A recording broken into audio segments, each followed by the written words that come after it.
আসসালামু আলাইকুম বন্ধুরা, শুরু করছি মহান আল্লাহর নামে। কেমন আছেন সবাই? BCS assurance preliminary model test শেষ করার মিশনে নেমেছি। আশা রাখি আপনারা সাথে থাকবেন। মডেল 3, যথাসময়ে সে হাজির হয় উক্তিটিতে যথাসময়ে কোন পদ? ক্রিয়া বিশেষণ। যথাসময়ে সে হাজির হয় উক্তিটিতে যথাসময়ে কোন পদ? ক্রিয়া বিশেষণ। নিচের কোনটি অশুদ্ধ? কোন বাক্যটি অশুদ্ধ? তিরস্কার বা পুরস্কার কিছুই চাই না। বর্ণচরা কোন প্রকারের সমাস? বর্ণচরা হচ্ছে উপপদ ও তৎপুরুষ সমাস। এটা হচ্ছে উপপদ ও তৎপুরুষ সমাস, বর্ণচরা। নিচের কোন বানানটিতে স্বভাবতই মূর্ধন্য হয়েছে? স্বভাবতই মূর্ধন্য হয়েছে এখানে বণিক, বেনি, পানি, এই তিনটাই হয়েছে। ওই যে নবম দশম শ্রেণীর বাংলা ব্যাকরণ বইটি যদি আপনি পড়েন তাহলে দেখবেন যে ওইখানে একটি কবিতা দেওয়া আছে, ওটা মুখস্থ করলে এখানে সবগুলোই পাওয়া যায়, বণিক, বেনি, পানি। তাহলে স্বভাবতই মূর্ধন্য হয়েছে কি? সব কয়টি। ক্রিয়ার প্রথম অংশকে কি বলা হয়? ক্রিয়ার প্রথম অংশকে বলা হয় ধাতু। মেঘ শব্দকে বহুবচন করতে কোন লগ্নক ব্যবহৃত হয়? মালা। মেঘ শব্দকে যদি মেঘমালা এভাবে লগ্নক ব্যবহৃত হয়, এই বহুবচন। লগ্নকটা আবার কি, অনেক সময় অনেকে জানে না যে মেঘের পিছনে যে মালাটা লাগালাম এটা হচ্ছে লগ্নক। ফুলের গন্ধে ঘুম আসে না, চিহ্নিত শব্দটি কোন কারক কোন বিভক্তি? এখানে ফুলের হচ্ছে যে সম্বন্ধ কারকে ষষ্ঠী বিভক্তি। ভাষার প্রকৃতি নিয়ে আলোচনা করে কি? ভাষার প্রকৃতি নিয়ে আলোচনা করে হচ্ছে ব্যাকরণ। বাংলা ব্যাকরণের প্রথম প্রকাশিত হয় কত খ্রিস্টাব্দে? বাংলা ব্যাকরণ প্রথম প্রকাশিত হয় 1343 খ্রিস্টাব্দে। পর্তুগেজ দা ম্যানুয়েল অ্যাসিসাম্পুসায়ের এসে ব্যাকরণ। খবরটা তুমি আমাকে চিঠিতে জানিয়েছিলে কোন কালের উদাহরণ? খবরটা তুমি আমাকে চিঠিতে জানিয়েছিলে, এটা হচ্ছে পুরা ঘটিত অতীতকালেই তো খবর জানাবে। বাক্যের মধ্যে একাধিক শব্দ নিয়ে গঠিত বাক্যাংশকে কি বলা হয়? বাক্যের মধ্যে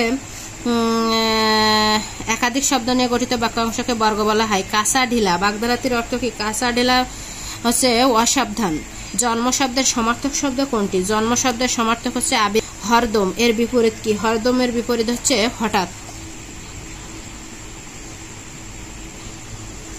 একটি শব্দ শোনার সঙ্গে সঙ্গে আমাদের মনে যে ছবি বা বোধ জেগে ওঠে সেটি শব্দটির কি? সেটি শব্দটির হচ্ছে ব্যাসার্থ। বেগম সুফিয়া কামালের পৈতৃক নিবাস কোথায়? কুমিল্লা জেলায়। আকাশের হাতে আছে একেরাশি নীল গানটির রচয়িতাকে? আবুহিনা মোস্তফা কামাল। বৃত্ত নাই বেশাতি নাই কাব্যগ্রন্থটির রচয়িতাকে? আসাদ চৌধুরী। আসাদ চৌধুরীর বৃত্তও নাই বেশাতিও নাই। রাজবন্দির জবানবন্দি কার লেখা? রাজবন্দির জবানবন্দি হচ্ছে কাজী নজরুল ইসলামের লেখা। অর্পণা চরিত্রটি রবীন্দ্রনাথ ঠাকুরের যে নাটকে পাওয়া যায়? অর্পণা হচ্ছে বিসর্জন নাটকে পাওয়া যায়। আল মাহমুদ রচিত পানকৌড়ির রক্ত কোন ধরনের রচনা? পানকৌড়ির রক্ত এটি হচ্ছে যে গল্প গ্রন্থ। সাহিত্যে মানবাত্মা খেলা করে এবং সেই খেলার আনন্দ উপভোগ করে, উক্তিটি কোন সাহিত্যিকের? এটি হচ্ছে যে প্রমোদ চৌধুরী। আবার কেউ প্রথম চৌধুরী ভাইবেন না। গীতিকা সংগ্রহের কাজ করেন কে? গীতিকা সংগ্রহের কাজ করেন এর ভিতরে চন্দ্রকুমার দে, আশুতোষ চৌধুরী, জসিমউদ্দিন, তিনজনই গীতিকা সংগ্রহের কাজ করেন সকলেই। নিচের কোন গ্রন্থটি সরকার কর্তৃক বায়ুযুক্ত হয়েছিল? সরকার কর্তৃক বায়ুযুক্ত হয়েছিল 21 ফেব্রুয়ারি। এই গ্রন্থটি সরকার কর্তৃক বায়ুযুক্ত হয়েছিল। সামন্তবাদ ও ধনতন্ত্রের চারিত্রিক বৈশিষ্ট্য নিয়ে শামসুদ্দিন আবুল কালামের উপন্যাস কোনটি? শামসুদ্দিন আবুল কালামের উপন্যাস হচ্ছে আলমনগরের উপকথা। এটি একটি বিখ্যাত বই। আমি ড্যাশ, আমি এলোকেশে ঝড় অকাল বৈশাখীর। আমি বিদ্রোহী সুত বিশ্ববিধাত্রীর। শূন্যস্থানে কি বসবে? শূন্যস্থানে বসে ধৈর্যটি। আমি ধৈর্যটি। আমি এলোকেশে ঝড় অকাল বৈশাখীর। বাংলা সাহিত্যের পৃষ্ঠপোষকতার জন্য বিখ্যাত শাসককে? বাংলা সাহিত্যের পৃষ্ঠপোষকতার জন্য বিখ্যাত সাহিত্যিক হচ্ছে আলাউদ্দিন হোসেন শাহ। মঙ্গল কাব্যের শাখা প্রধানত কয়টি? মঙ্গল কাব্যের শাখা প্রধানত 4টি। একটি কি? এটি একটি উপন্যাস। লাইলি মজনু কাব্যের অনুবাদক হলেন কে? দৌলত উজির বাহরাম খান।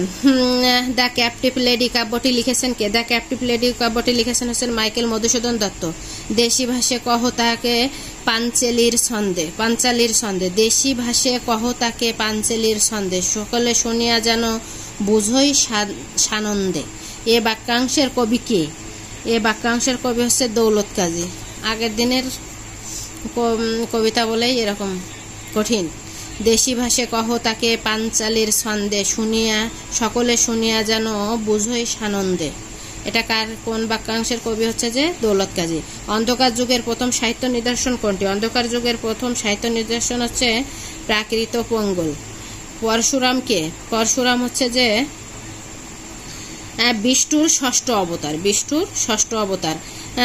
মুক্তিযুদ্ধ ভিত্তিক নাটক কোনটি? এর ভিতরে মুক্তিযুদ্ধ ভিত্তিক নাটক হচ্ছে প্রতিদিন একদিন।